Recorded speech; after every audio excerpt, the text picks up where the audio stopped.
6 months might seem like a short time, but if you commit to changing everything, it can feel like a lifetime. That's what happened to me. I wasn't waiting for a miracle. I wasn't handed a second chance. I didn't win the lottery or get a lucky break. I simply reached a point where I couldn't live the same way anymore. Everything around me was a reflection of my comfort zone, my bad habits, and my refusal to take responsibility. I was stuck in a cycle. Wake up late, procrastinate, overthink, feel anxious, and go to bed wondering where the day went. It wasn't depression, but it wasn't happiness either. I was alive, but I wasn't living. One night, something clicked. I looked in the mirror and didn't recognize myself. Not because I looked different, but because I felt like a stranger in my own skin. That moment became the starting point. I didn't set goals. I made a decision. 6 months from now, I won't be the same person. The first week was the hardest. I wasn't trying to overhaul my life overnight, but I knew I needed momentum.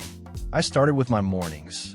I had always believed that waking up early was for disciplined people, not people like me. But I gave it a try. The alarm went off at 6 a.m., and I hated it. I didn't jump out of bed full of energy. I dragged myself to the shower, made a cup of coffee, and just sat. But that hour before the world woke up gave me space. I wasn't being bombarded by notifications or demands. I started journaling, not with structure, just dumping thoughts. Some mornings it was a few angry lines. Other days, it was peaceful reflection.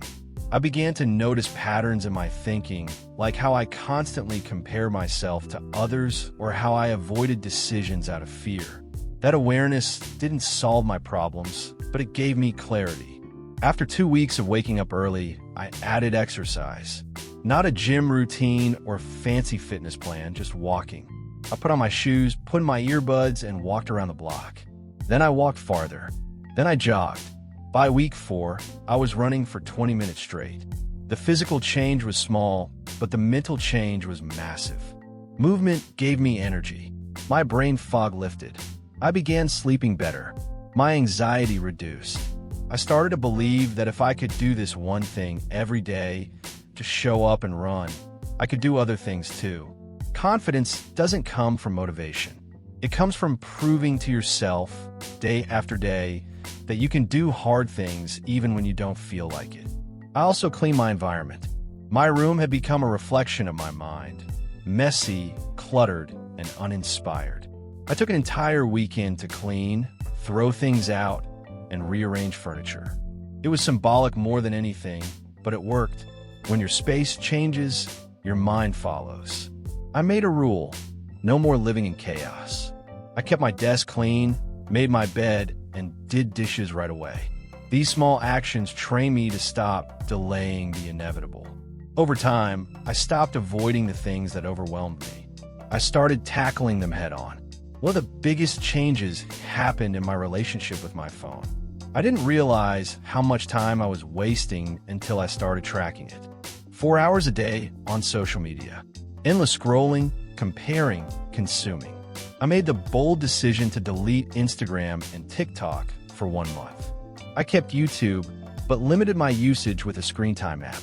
The withdrawal was real. I felt bored, left out, even anxious. But then something incredible happened. My mind became quieter. I had space to think again. I began reading, not self-help books, just stories. Fiction, biographies, anything that made me feel inspired or entertained in a meaningful way. I read a book a week for the next 2 months. My vocabulary improved, my focus returned, and most importantly, my imagination came back. By month 3, people started noticing. My face looked less tired. I was more present in conversations. I smiled more. I wasn't constantly complaining or reacting. I had learned to pause. I still had bad days, but they didn't break me. I began sharing my process with a few close friends. Some didn't care, but a couple of them joined me. We formed an accountability group. Every Sunday, we'd check in. What did you do this week? What was hard? What are you aiming for next week? These conversations became lifelines. Knowing that someone else was also trying to improve their life made me feel less alone. We didn't compete. We encouraged. And when one of us fell off track, the rest pulled them back. Another powerful shift came when I stopped consuming junk, mentally and physically. I didn't follow a perfect diet, but I cut down on sugar, fast food, and mindless snacking. I cooked simple meals at home. Eggs, rice, vegetables, protein shakes.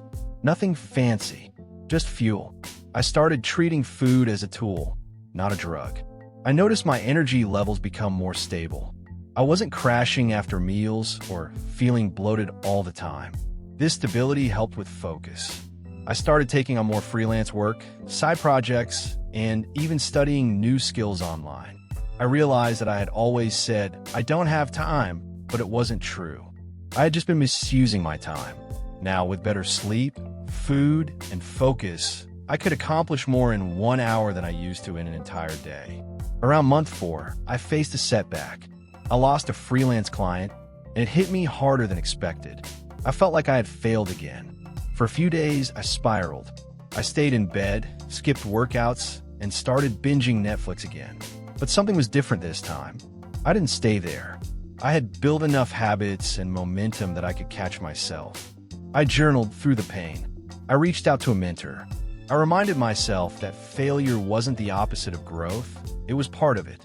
I started again. Within a week, I found a new client. Not only was the rate better, but I enjoyed the work more.